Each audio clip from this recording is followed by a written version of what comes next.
तो इस क्लास के अंदर हम डिस्कस करने वाले हैं exercise 6 of basic mathematics. Properly करना है हमें। देखो, if A bar and B bar दो वेक्टर्स गिवन है हमें, then their dot product will be. तो यहाँ पे सिंपली डॉट प्रोडक्ट पूछ रहा है और you know that dot product इसे अगर दो वेक्टर है हमारे पास, एक वेक्टर है a1i plus b1j plus c1k और दूसरा वेक्टर है a2i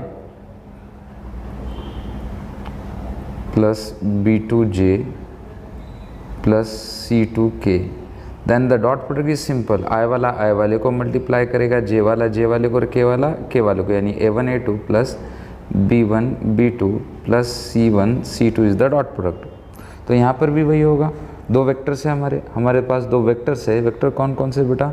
so a bar is given as 2i plus 3j plus k and b bar is given as 3i minus 2j and k है नहीं तो k को 0k लिखेंगे या छोड़ देंगे, ठीक है।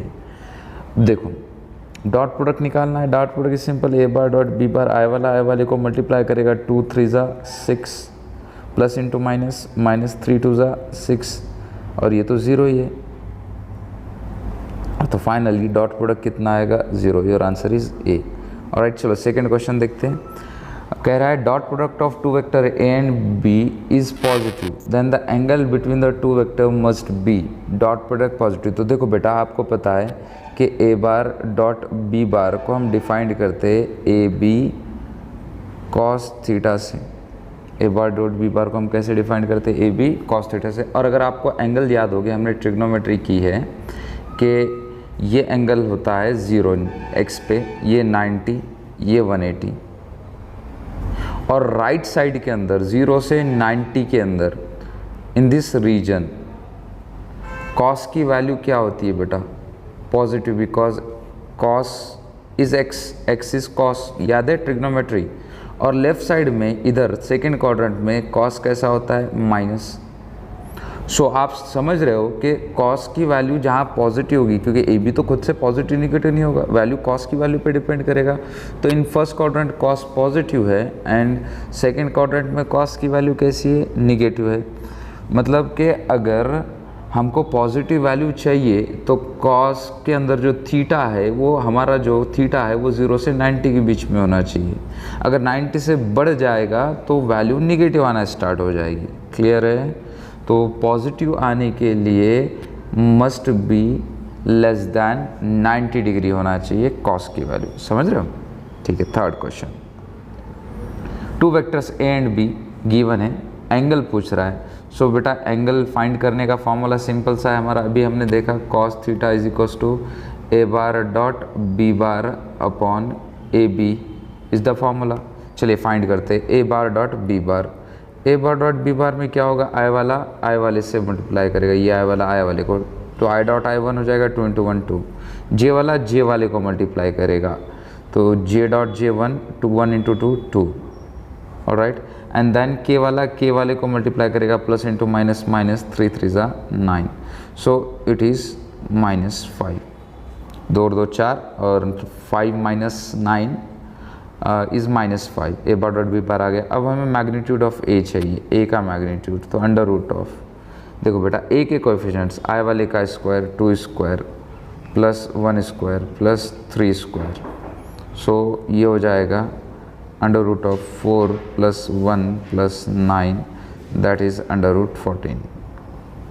चलेगा। सेकेंड का मैग्नीट्यूड, बी वेक्टर का मैग्नीट्यूड निकालते हैं। मैग्नीट्यूड ऑफ बी, बी में ये आई वाला 1 स्क्वायर प्लस 2 का स्क्वायर एंड देन -3 का स्क्वायर।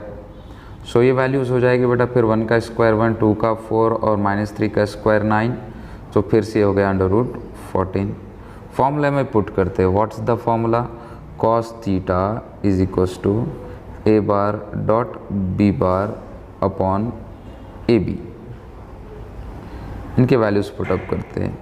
ए बार डॉट बी बार की वैल्यू -5 और ये under root 14 into under root 14, तो under root 14 into under root 14, under root 14 square और वो बाहर निकल के हो जाएगा 14। सो थीटा बिकम्स, ये कॉस उधर जाके cos inverse of -5/14. Alright, so your answer is B. Clear है बेटा, समझ रहे हो? Alright, question number 4, if a bar and b bar are two vectors then the value of a bar dot b bar dot c bar will be। सो देखो बेटा, हमको पता है कि the dot product of two vectors is scalar. Dot product तभी होगा जब दो वेक्टर्स मल्टीप्लाई होकर मिलने वाली क्वांटिटी क्या होगी, स्केलर बनेगी। तो हमको एक चीज़ पता है, the dot product of two vectors is scalar quantity. The dot product of two vectors is scalar quantity. अब हमारे पास जो गिवन है वो है A bar dot B bar dot C bar. तो ध्यान से देखो बेटा, यहाँ पे A bar dot B bar dot C bar. तो सबसे पहले तो ये कि यहाँ पे ये B bar dot C bar का हो रहा है डॉट प्रोडक्ट, और जब B bar dot C bar का डॉट प्रोडक्ट होगा तो ये B bar dot C bar की जो रिज़ल्ट आएगा वो एक स्केलर वैल्यू आएगी, है ना, क्योंकि डॉट प्रोडक्ट क्या होता है, स्केलर होता है। यानी कि आंसर जो बनेगा वो होगा A bar dot some scalar quantity. और आप डॉट प्रोडक्ट तो तब हो पाएगा ना कि जब स्केलर दो वेक्टर्स हो गए, दो वेक्टर्स के बीच में डॉट प्रोडक्ट होगा। बट यहाँ पे देखो कि बी बार डॉट सी बार से जो मिलने वाली क्वांटिटी होगी वो स्केलर होगी, और फिर वो क्वांटिटी ए बार के साथ डॉट प्रोडक्ट लेगी। बट ए बार जो जिसके साथ डॉट प्रोडक्ट ले रहा है वो तो स्केलर है। ऐसा पॉसिबल हो सकता क्या? नहीं हो सकता। तो ये इक्वेशन जो होगी, हमारी एक्सप्रेशन जो होगी, ये इनवैलिड एक्सप्रेशन होगी। Question number 5, if two vectors A and B and the value of C such that A bar dot B bar is 0। बोल दिया बेटा इसने ए बार डॉट बी बार तो 0 है। तो चलो उनका ए बार डॉट बी बार निकालते हैं और इक्वेट करते हैं 0 के साथ। तो ए बार डॉट बी बार, आई वाला आई वाले को 2 × 1 2, जे वाला जे वाले को 2 3 वो 1 × 3 3, और ये के वाला के वाले के डॉट के तो 1 हो गया, और ये 4 × सी कितना हो गया 4c equal to 0। 2 + 3 5 plus 4c equal to 0। 4c equal to +5 उधर जाकर -5। सो c की वैल्यू आपको मिल गई -5/4। Your answer is c। Alright, चलो देखो बेटा, क्वेश्चन नंबर 6 के अंदर क्या गिवन है कि A bar dot B bar equal है A bar dot C bar के for 3 vectors then implies that. तो मैं सिंपली, बहुत ही ईजी क्वेश्चन है ये, A bar dot B bar equal to A bar dot C bar given है। हम इसको इधर लेकर आ जाते हैं। तो ए बार डॉट बी बार, और ये प्लस वाला इधर आकर हो जाएगा minus A bar dot C bar equal to 0। So A क्या हो जाएगा बेटा, यहाँ से कॉमन निकल जाएगा। तो कॉमन निकला डॉट के साथ, और अंदर बचेगा B bar minus C bar equal to 0। तो आप ही देख लो कि डॉट प्रोडक्ट 0 आ रहा है, बट यहाँ पे दो वेक्टर्स कौन से, एक वेक्टर है ए बार, दूसरा वेक्टर है B bar minus C bar. तो इसका मतलब ये क्लियर है कि ए बी माइनस सी को कैसा है, परपेंडिकुलर है, क्योंकि उसका डॉट प्रोडक्ट कितना आया 0, क्योंकि dot product of perpendicular vector is 0। तो हमारा आंसर होगा डी, क्योंकि डॉट प्रोडक्ट किसका किसका, ए और बी का डॉट प्रोडक्ट अगर 0 आता है, ए डॉट बी 0 आता है तो ए और बी परपेंडिकुलर होते हैं, लेकिन यहाँ पे ए एंड बी माइनस सी का डॉट प्रोडक्ट 0 आ रहा है। तो हम लिख सकते हैं A bar is perpendicular to B bar minus C bar. Alright, question number 7 के अंदर क्या गिवन बेटा, A bar plus B bar plus C bar की वैल्यू इक्वल है 0 के। तो यहाँ पर देखो मैं लिख सकता हूँ A bar plus B bar equal to minus C bar, और हमको फाइंड करना है वैल्यू ऑफ दिस। तो यहाँ पर A bar plus B bar dot C bar equal to, हम ए बार प्लस बी बार की जगह माइनस सी बार लिख सकते हैं, minus C bar dot C बार। अब देखो बेटा, ए से डॉट प्रोडक्ट करेगा तो स्क्वायर हो जाएगा ना, तो ये माइनस, क्योंकि वैल्यू सेम है, जैसे कि ए बार डॉट ए बार अगर होता है ना तो इसका आंसर आता है मैग्नीट्यूड ऑफ ए का स्क्वायर। समझ रहे हो, आई डॉट ए, क्योंकि आप देखो सेम वेक्टर्स मल्टीप्लाई करोगे उनके मैग्नीट्यूड्स का स्क्वायर आंसर आएगा। इससे पहले भी मैं बताया आपको, कोई डाउट है तो कमेंट करो, पूछो, ठीक है। तो ये आंसर आएगा, माइनस तो है, साइन कॉम बाहर निकल गई, और ये सी बार का C bar dot C bar is magnitude of C bar का स्क्वायर होगा। मैग्नीट्यूड ऑफ सी इज़ 10 तो आंसर इज 10 स्क्वायर और माइनस साइन बाहर रहेगी, याद रखना अंदर नहीं है, माइनस साइन बाहर है, नहीं तो माइनस का स्क्वायर प्लस लिख के आओगे। ये साइन अंदर नहीं है, अंदर होता -10 तो +100 आंसर आता है, ये साइन जैसे कि वैसे 10 का स्क्वायर होगा 100। Your answer is C. Alright, question number 8, दो वेक्टर्स गिवन है और कह रहा है कि द वेक्टर्स आर परपेंडिकुलर। तो परपेंडिकुलर हो गए तो डॉट प्रोडक्ट क्या होगा, 0 a bar dot b bar equal to 0 होगा। चलिए मल्टीप्लाई करते हैं, आई वाला आई वाले को, जे वाला जे वाले को, के वाला के वाले को, तो 2 इंटू के 2k, 4 इंटू -6 तो प्लस इंटू माइनस माइनस, 4 छके 24, के है नहीं बेटा तो छोड़ दिया, -24 उधर जाकर +24 हो गया, और ये मल्टीप्लाई का 2 24 के डिवाइड में जाएगा तो वैल्यू ऑफ के इज़ 12। ऑलराइट, क्वेश्चन नंबर 9 में देखो क्या बोल रहा है, दो वेक्टर्स गिवन है और आपको पूछ रहा है magnitude of component A along B, यानी आपको ऐसा एक न्यू वेक्टर बनाना है जो जिसका ए का कंपोनेंट यानी ए वेक्टर किसके अलोंग में, बी के अलोंग में, यानी बी की डायरेक्शन में चाहिए। यानी it's simple, A bar dot B cap होगा, या अगर वो बोलता कि magnitude of component of B along A, तो वो B bar dot A cap होता, यानी जिसकी ए बार डॉट बी बार ही करना है, you have to do A bar dot B bar, but यहाँ पे बी बार की जगह क्या रहेगा, बी कैप रहेगा। तो अलोंग बी मतलब बी की सिर्फ वो डायरेक्शन ले रहा है, तो डायरेक्शन लेगा तो आपको क्या करना होगा, वहाँ पे यूनिट वेक्टर रखना पड़ेगा, समझ रहे हो।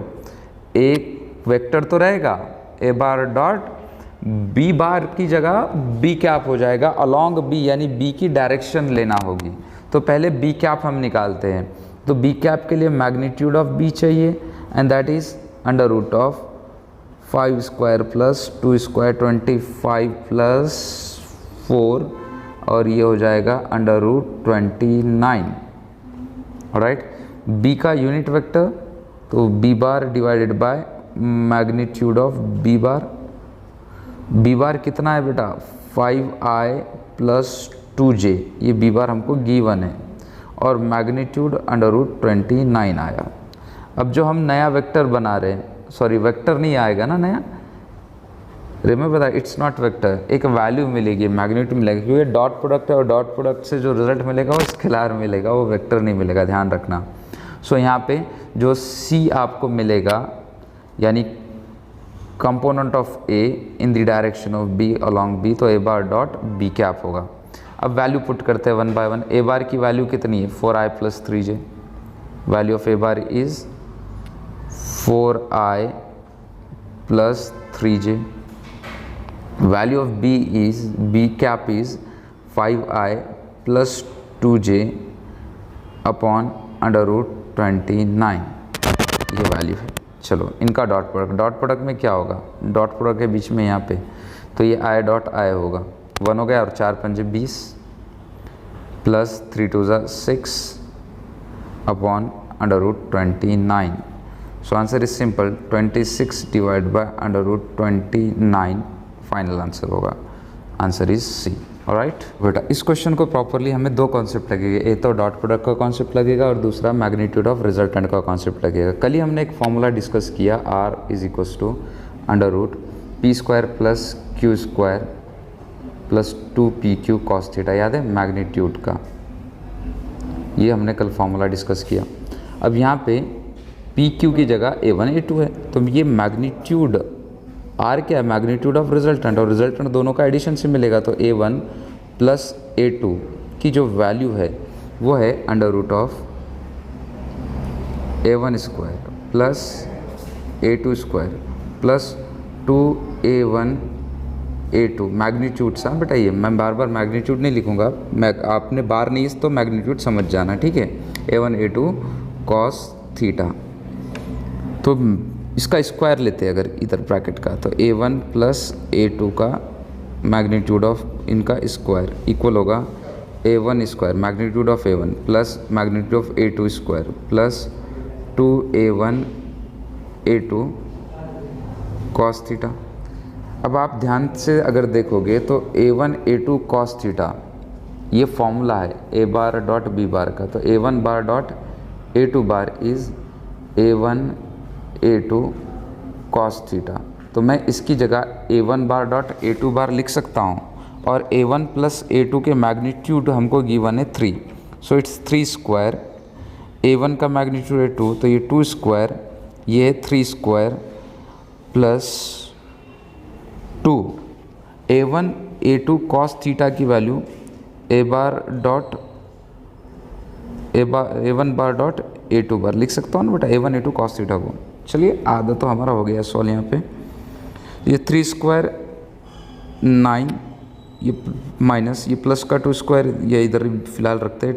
2 square is 4 plus 9 plus 2 A1 bar dot A2 बार। मुझे A1 बार डॉट A2 बार की वैल्यू चाहिए इधर से, विद अ रीज़न बताऊंगा आगे, क्वेश्चन जब हम करेंगे समझ जाओगे। तो A1 A2 की वैल्यू, तो 2 A1 A2 A1 bar dot A2 बार 9 माइनस 4 माइनस 9 बच जाएगा, ये प्लस के उधर जाके ये प्लस 9 माइनस 9 कैंसिल हो गए। सो A1 बार डॉट A2 बार की वैल्यू आएगी -4 डिवाइड बाई 2 यानी कि -2। ठीक है, यहाँ तक कोई डाउट है? तो हमने A1 बार डॉट A2 बार की वैल्यू सक्सेसफुली फाइंड आउट कर ली -2। देखो इतना लंबा क्वेश्चन नहीं है कि जस्ट फॉर प्रैक्टिस है, डरना नहीं इससे। अब हमारे पास जो वैल्यू है ये, इसको लेते हैं, क्या है वो A1 plus 3A2, A1 bar plus 3A2 bar and 3A1 bar minus 4A2 and 3A1 bar minus 4A2, इनका डॉट प्रोडक्ट। तो आपको पता है कि यहाँ पे सिंपली ये A1 स्क्वायर इसको मल्टीप्लाई करेगा तो 3 तो 3 रहेगा, A1 into A1 A1 square. हाँ A1 स्क्वायर में डॉट प्रोडक्ट होने की वजह से हाँ मैग्नीट्यूड का स्क्वायर होगा वो। A1 bar dot A1 bar is equals to magnitude of A1 whole square. इसको मैं A1 स्क्वायर लिख रहा हूँ, ध्यान से समझना, क्योंकि इससे पहले पिछले कॉन्सेप्ट में भी हमने देखा इसे। फिर ये माइनस A1 इसको मल्टीप्लाई करें तो 4 A1 बार डॉट A2 बार चलेगा। देन ये वाला भी मल्टीप्लाई करेगा इसको, 3 3 ज़ा 9 A2 डॉट A1। या आपको पता है कि A1 बार डॉट A2 बार लिखो या A2 bar dot A1 bar, both are equal, ये क्रॉस के जैसा नहीं होता है। ठीक है, तो A1 bar dot A2 bar, alright.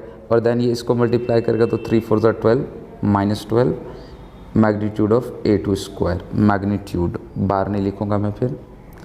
अब देखो बेटा बचा क्या, 3A1 स्क्वायर माइनस 9 माइनस 4 तो plus 5A1 bar dot A2 bar and ये -12 A2 का स्क्वायर होगा। ठीक है, वैल्यू पुटअप करते हैं। 3A1 का स्क्वायर 2 गिवन है हमको, देखो ये A1 के मैग्नीट्यूड 2 है तो ये 2 स्क्वायर हो जाएगा।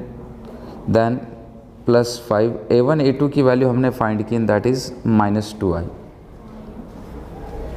और ये -12 A2 की वैल्यू 3, मैग्नीट्यूड ऑफ A2 की वैल्यू 3। तो देखो ये 3 इंटू 2 का square 4 plus into minus -10 -12 into 9, तो 4 3 ज़ा 12 -10 माइनस 12 ना है 108, सो इक्वल होगा 12 माइनस 10